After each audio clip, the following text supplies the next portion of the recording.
স্বর্গে সঞ্জয়বাবু স্বর্গে একটা অসুবিধা আছে, সেটা হচ্ছে কি যে যেই পরিমাণ আপনার ক্ষুধা লাগবে স্বর্গের দেবতারা এই পরিমাণ আপনাকে খেতে দেবে না। ওখানে সুন্দর সুন্দর পাকা ফল আছে, কিন্তু গাছের ডাল থেকে ছুটে আপনি খেতে পারবেন না। ক্ষুধার ঠেলা আপনি জল খেতে যাবেন, ওই সরোবরে নদীতে যে স্রোতস্বী ধারা আছে ওই জল আপনি হাতে উঠে খেতে পারবেন না। তো ওখানে যারা স্থায়ী দেবতা আছে ওরা যা খাইতে দেবে আপনার তাই খেতে হবে, ফলে স্বর্গ শান্তি নেই। আমার এখানে অনেকগুলো গ্রন্থ আছে, এই গ্রন্থের একটা গ্রন্থে লেখা আছে যে স্বর্গের শান্তি নেই, স্বর্গে শান্তি পাবেন না।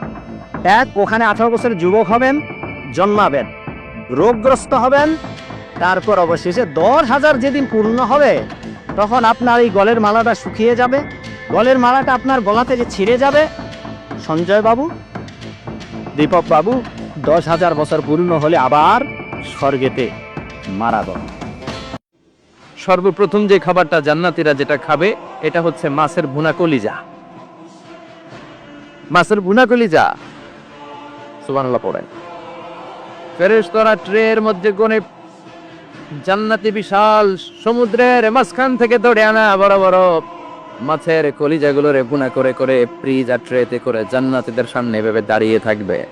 জান্নাতীরা ওখান থেকে মনের মতো খেতে শুরু করবে। এই পুকুশ দেখা ফেরেশতারা বলবে আস্তে আস্তে খান, ঘাপুস গুপুস একটু কম করেন, সামনে আরো আছে আইটেম, আরো আছে। বিশাল বড় বানকিউ ফলের ভেতরে এই পার্টিগুলো হবে, বারবিকিউ পার্টি, কাবাব পার্টি, ডিনার পার্টি। জান্নাতীরা প্রথমে খাওয়া শুরু করবে মাছের ভুনা কলিজা। এটা যখন ঘাপুস গুপুস শুরু করবে ফেরেশতারা বলবে আস্তে আস্তে আস্তে খান, সামনে আরো আছে। লা মাকতুআতি ওয়ালা মামনুআ, শেষ হবে না। জান্নাতের যেই আপেলের ডাল থেকে আপনি আপেলটা ছিঁড়েছেন, টান মেরে ছেঁড়ার সাথে সাথে ওই ডালের মধ্যে নতুন করে আপেল হয়ে যাবে।